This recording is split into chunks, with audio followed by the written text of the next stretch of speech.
Bom dia, queridos. Que a graça, a paz, o amor do Pai e a comunhão do Espírito Santo seja permanente na tua casa, na tua família, em nome do Senhor Jesus. Estamos iniciando mais uma semana hoje. Hoje é o domingo, primeiro dia de semana. Logo mais, às 10 horas da manhã, teremos aqui o nosso culto da família. Nós estamos aqui neste mês, o mês das promessas. Então, venha fazer parte conosco, venha ser entronizado nesse caminho das promessas, nesse caminho da vitória, em nome de Jesus. Faz uma visita para a gente. Se tu gostar, fica. Se não gostar, vai embora. Não tem problema, tá certo? Nós estamos aqui, a Rua 555, no Parque Novo Mundo. Ainda são numa garagem, mas é a igreja aqui, a Igreja Apostólica Fonte da Vida. Então, tu é meu convidado, tá certo? Traga tua família, traga teus filhos, tu que é empresário, profissional liberal. Venha fazer parte conosco, jovens, adolescentes. Aqui é uma casa de portas abertas. E a Igreja Fonte da Vida é uma igreja voltada para a família. O nosso foco é a família, querido. Tu que está aí com algum problema com o cônjuge, venha caminhar com a gente. Eu quero ter o maior prazer, a maior alegria de instruí-los, de orientá-los para a glória do Senhor em Cristo Jesus. Amém?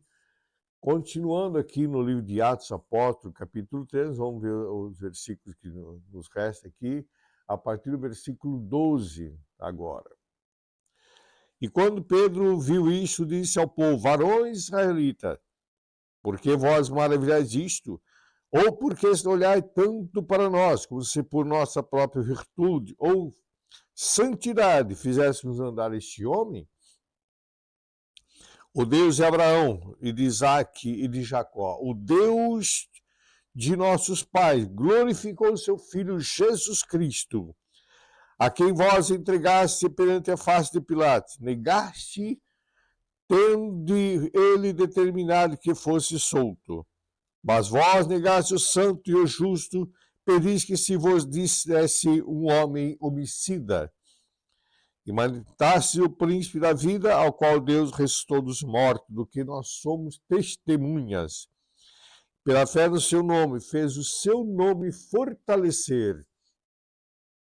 A eis que vedes e conheceis, e a fé que é por ele deu a este, na presença de todos vós, esta perfeita saúde.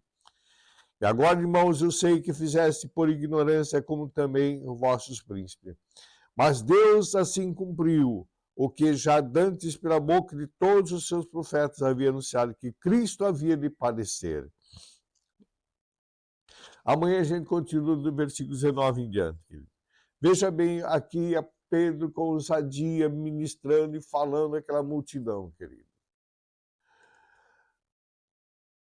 Estavam olhando para ele como se fosse pela virtude deles, que aquele homem que nós estamos ministrando aqui, aquele coxo da Porta Formosa, que eu ministrei ontem, a Porta Formosa era a porta, uma das portas principais do templo, onde mais pessoas entravam por ali, tá certo?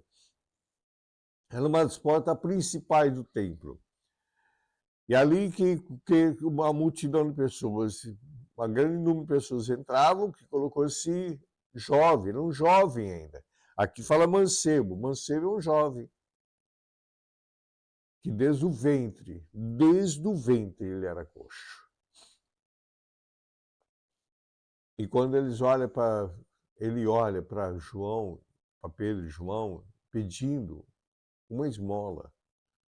Porque era assim, como só recapitulando, porque é assim que era considerado as pessoas que tinham uma deficiência física, o cego, o coxo, o mudo, eram consideradas como pessoas impuras, pessoas não dignas.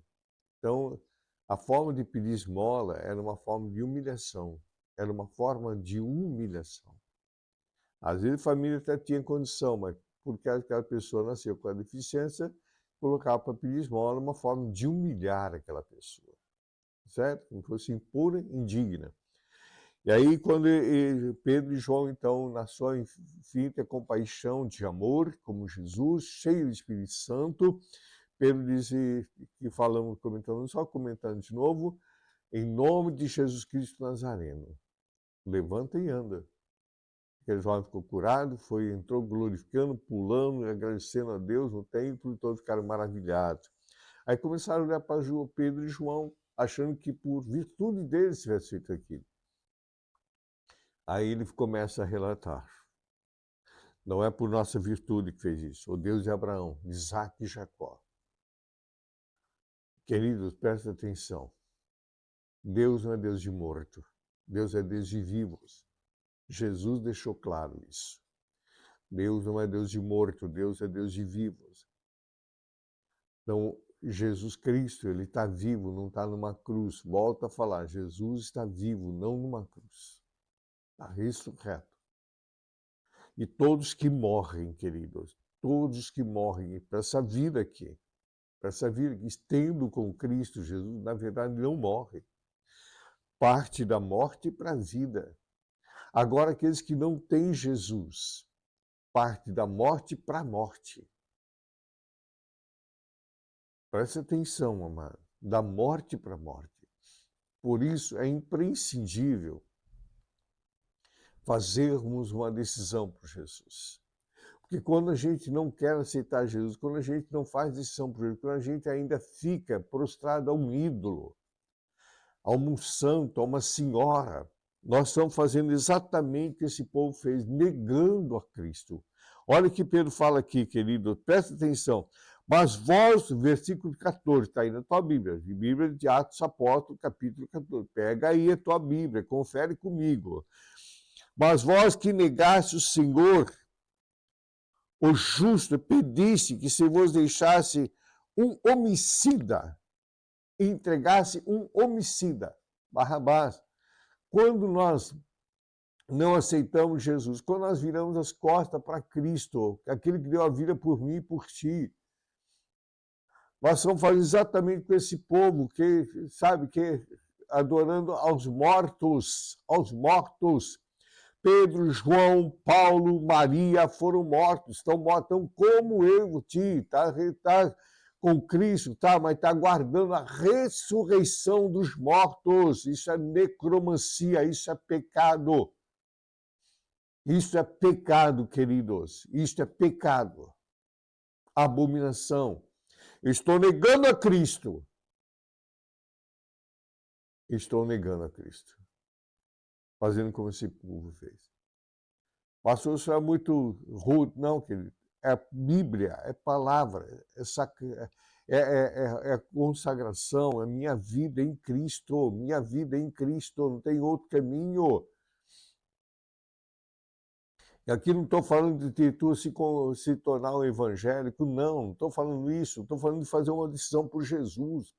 Agora, quem vai convencer a ti nessa caminhada não sou eu, pastor, não é ninguém, é o Espírito Santo, quando eu abro a porta para Jesus. Eu abro a porta para Jesus entrar na minha vida, entrar no meu coração, fazer parte da minha vida. Quem vai me direcionar? O Espírito Santo. Estou dando liberdade para o Espírito Santo me guiar, me conduzir e me levar no caminho certo. Aquele que teme o Senhor mostrará o caminho para ele. Não sou eu que vou mostrar o caminho, eu aponto Cristo. Jesus falou, eu sou o caminho, verdade e vida. João 14, capítulo 14, versículo 6. Queridos, vocês que me acompanham no Maná, não quero forçar, não estou aqui para forçar ninguém, estou aqui para ensinar a palavra. Olha o que diz assim, e mataste o príncipe da vida, ao qual Deus ressuscitou dos mortos, e do que nós somos testemunhas. O Senhor, quando ele ressuscitou, antes ele subiu aos céus, ele disse, vós sois a minha testemunha, tanto em Jerusalém como em qualquer parte do mundo. Testemunha de quê? De que ele está ressurreto em corpo, carne, ossos, como nós somos ressurretos, ele ser ressurreto como nós, só que nós, quando nós fomos ressurretos como ele, seremos exatamente como ele é. Exatamente como ele é, queridos. Quando a gente parte dessa vida, Aí, quando ele vier em glória, que ressuscitarão os mortos, nós vamos ressuscitar com ele em glória, como ele é, exatamente como ele é. Percebe quando nós fazemos uma decisão por Jesus Cristo, o como nossa vida é transformada, nossa família é transformada, nossos bens é transformado. Amados irmãos, essa experiência a gente só vai ter em Cristo Jesus. Eu não vou conseguir passar para vocês essa experiência. É impossível. Como eu já disse várias vezes, volto a dizer, tu passa numa confeitaria, compra um doce, tu fica maravilhado com aquilo. Maravilhado, maravilhado. Aí tu tenta passar o sabor desse doce para tua esposa, para o teu esposo. Tenta passar o sabor. Ou para teus filhos, os filhos para os pais. Tenta passar esse sabor. Tu não vai conseguir, queridos. O doce até dá para tu comprar e levar lá na casa. Fala, trouxe esse doce, eu comprei. Pode até fazer isso. Mas tu não pode obrigar eles a comerem o doce. Como eu já falei, uma criança, qualquer criança leva um touro, leva um camelo até a fonte de água. Mas 20 homens, 40 homens, marrudo, aqueles que bombado de academia, não conseguem fazer o boi ou um bezerro, um garrotinho, não precisa nem ser um elefante ou um touro, um garrotinho. Não consegue fazer ele tomar a água. Uma criança leva até a fonte, mas fazer ele tomar água, não consegue. É isso que eu tenho passado para vocês, queridos. É isso. Que o Senhor te abençoe e te guarde. O Senhor levante seu rosto sobre ti, tenha misericórdia de ti. Sobre isso, levante teu rosto e te dê a paz. Uma semana abençoada, maravilhada, cheia da presença da glória do Senhor, em nome de Jesus. Bom dia.